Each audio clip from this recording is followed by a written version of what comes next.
Making negatives fun. Mastering passive voice in negative sentences. Hello there, language learners.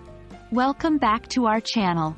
In today's video, we will be focusing on passive voice in negative sentences. This is a crucial part of mastering English grammar, especially at the intermediate level. Let's dive into this topic and get a better understanding of how to structure our sentences in the passive voice and then add a dash of negativity. Before we dive into negative sentences, let's take a moment to refresh our memory on what the passive voice is.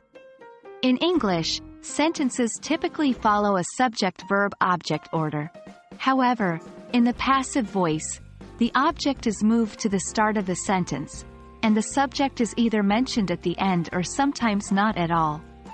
The passive voice emphasizes the action and the receiver of the action more than who or what is performing the action. Example: active, the cat chased the mouse.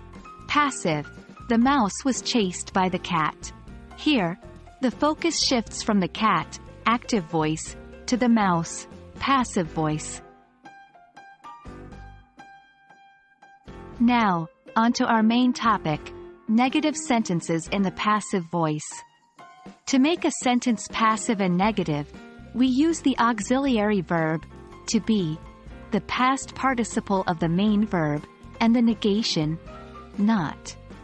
The not usually follows the form of the verb, to be. Let's illustrate this with some examples.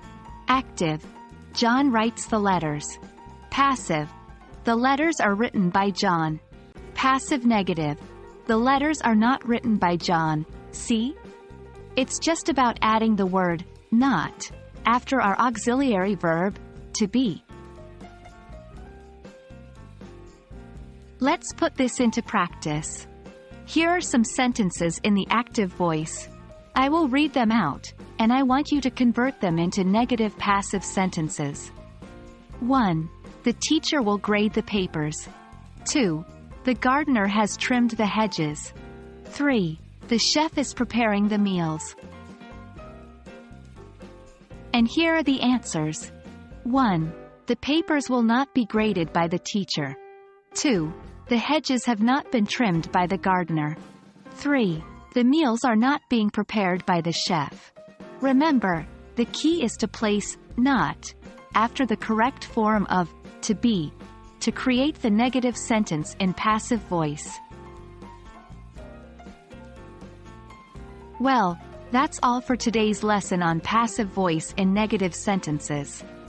With some practice, you'll find it's not as tricky as it sounds. In fact, you might even find it fun.